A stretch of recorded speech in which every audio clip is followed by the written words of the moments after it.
हाल में ही उत्तर पूर्वांचल को लेकर दिल्ली में प्रधानमंत्री मोदी जी ने राइजिंग नॉर्थ ईस्ट समिट को संबोधित किया, जिसमें विभिन्न प्रकार के बातों का उल्लेख किया गया, उद्योग का उल्लेख किया गया, निवेश का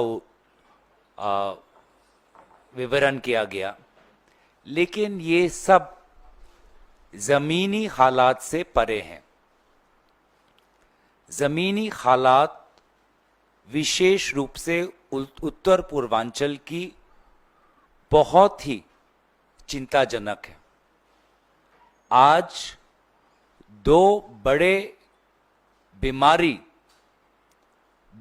बीमारियों ने उत्तर पूर्वांचल को जकड़ रखा है।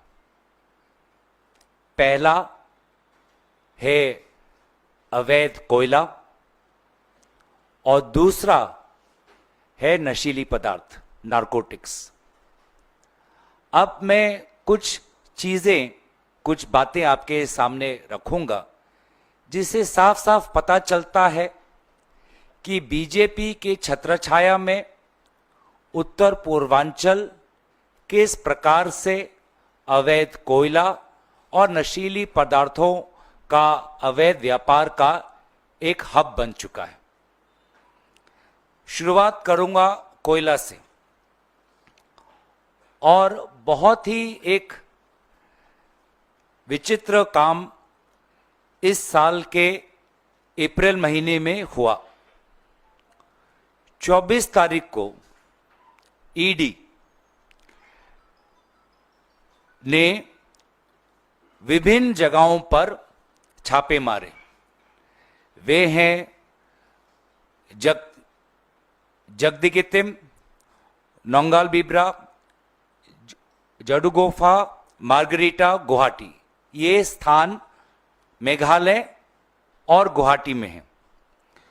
और ये छापे मारने के बाद उन्होंने मतलब ईडी ने 25 तारीख को एक प्रेस रिलीज जारी की।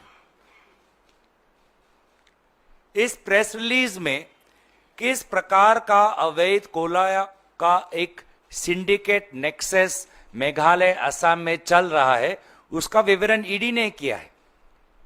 सिंडिकेट शब्द का इस्तेमाल तक उन्होंने किया है।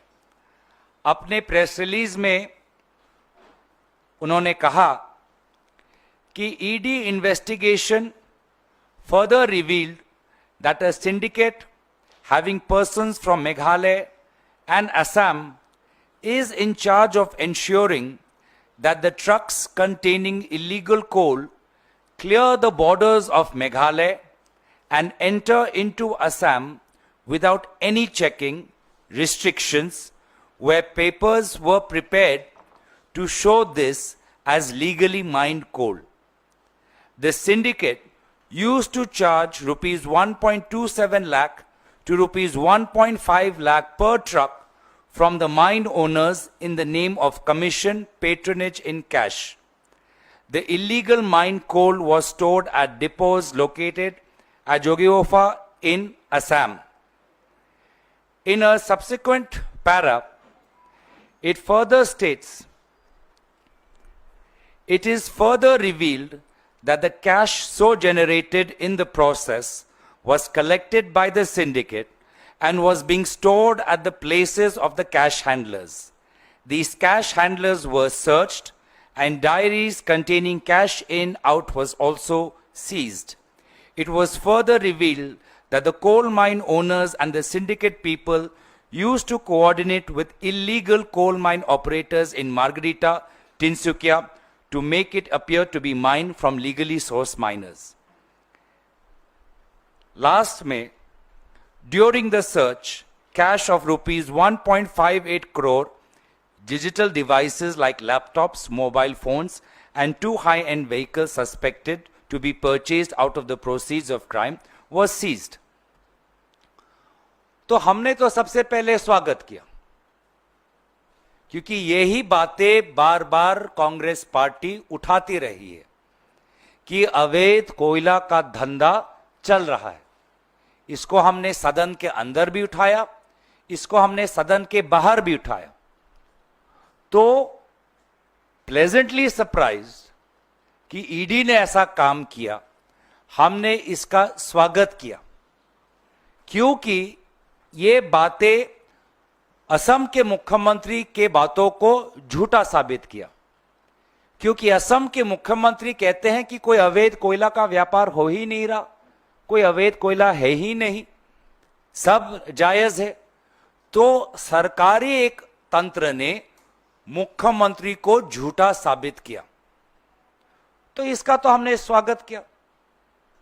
लेकिन जब इसके पश्चात कोई जांच नहीं, इसके पश्चात कोई एसआईटी नहीं, इसके पश्चात कोई अरेस्ट नहीं,